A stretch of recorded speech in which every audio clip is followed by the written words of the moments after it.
संगठनों के प्रमुख व्यक्तित्व, सांसदगण, विधायकगण और मेरे पुराने मित्र, आदिवासी समाज की सेवा में जिन्होंने अपना जीवन समर्पित किया है, ऐसे भाई महेश जी और विशाल संख्या में पधारे आए दूर सुदूर से मानगढ़ धाम आए हुए मेरे प्यारे आदिवासी भाई और बहनों, मेरे लिए खुशी की बात है कि मुझे आज फिर एक बार मानगढ़ की इस पवित्र धरती पर आकर के सर झुकाने का अवसर मिला है।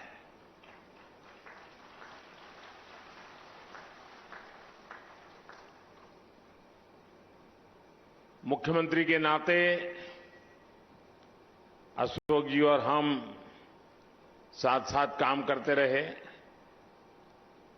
और अशोक जी हमारी जो मुख्यमंत्रियों की जमात थी उसमें सबसे सीनियर थे, सबसे सीनियर मुख्यमंत्रियों में है।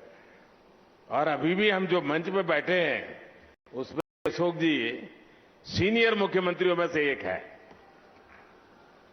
तो उनका यहां आना, इस कार्यक्रम में उपस्थित रहना, साथियों, आजादी के अमृत महोत्सव में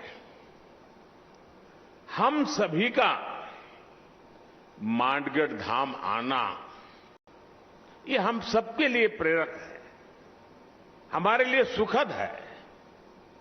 मानगढ़ धाम जनजातीय वीर वीरांगनाओं के तप, त्याग, तपस्या और देशभक्ति का प्रतिबिंब है।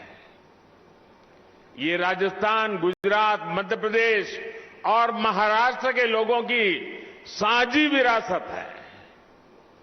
परसों यानी 30 अक्टूबर को गोविंद गुरु जी की पुण्यतिथि थी। मैं सभी देशवासियों की तरफ से गोविंद गुरु जी को पुनः श्रद्धांजलि अर्पित करता हूं। मैं गोविंद गुरु जी की तप तपस्या, उनके विचारों और आदर्शों को प्रणाम करता हूं। भाई और बहनों, गुजरात का मुख्यमंत्री रहते हुए मानगढ़ का जो क्षेत्र गुजरात में पड़ता है, मुझे उसकी सेवा का सौभाग्य मिला था। उसी क्षेत्र में गोविंद गुरु ने अपने जीवन के अंतिम वर्ष भी बिताए थे। उनकी ऊर्जा, उनकी शिक्षाएं आज भी इस मिट्टी में महसूस की जा रही हैं। मैं विशेष रूप से हमारे कटाराय कनकमल जी का और यहां के समाज का भी आज झुका करके नमन करना चाहता हूं। जब मैं पहले आता था, एक पूरा वीरान क्षेत्र था और मैंने आग्रह किया था वन महोत्सव के द्वारा। आज मुझे इतना संतोष हुआ, चारों तरफ मुझे हरियाली नजर आ रही है। आपने पूरे श्रद्धाभाव से वन विकास के लिए जो काम किया है, इस क्षेत्र को जिस प्रकार से हरा भरा बना दिया है, मैं इसके लिए यहां के सभी साथियों का हृदय से आज मैं अभिनंदन करता हूं। साथियों, उस क्षेत्र में जब विकास हुआ, जब सड़कें बनी, तो वहां के लोगों का जीवन तो बेहतर हुआ ही, गोविंद गुरु की शिक्षाओं का भी विस्तार हुआ। साथियों, गोविंद गुरु जैसे महान स्वतंत्रता सेनानी भारत की परंपराओं के, भारत के आदर्शों के प्रतिनिधि थे। वो किसी रियासत के राजा नहीं थे, लेकिन फिर भी वो लाखों लाखों आदिवासियों के नायक थे।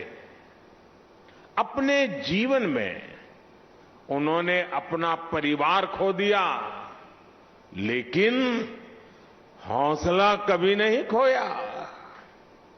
उन्होंने हर आदिवासी को हर कमजोर, गरीब और भारतवासी को अपना परिवार बनाया।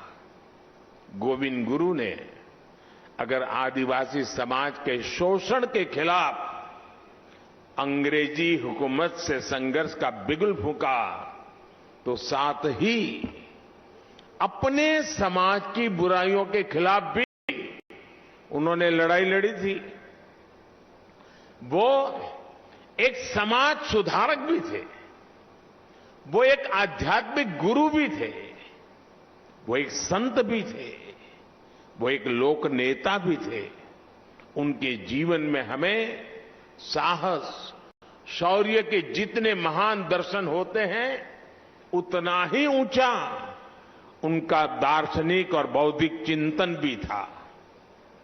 गोविंद गुरु का वो चिंतन, वो बोध आज भी उनकी धुनी के रूप में मानगढ़ धाम में अखंड रूप से प्रदीप्त हो रहा है। और उनकी संप सभा, देखिए शब्द भी कितना मार्मिक है। संप सभा, समाज के हर तबके में संप भाव पैदा हो, इसलिए उन्होंने संप सभा के आदर्श आज भी एकजुटता, प्रेम और भाईचारा की प्रेरणा दे रहे हैं। उनके भगत अनुयायी आज भी भारत की आध्यात्मिकता को आगे बढ़ा रहे हैं।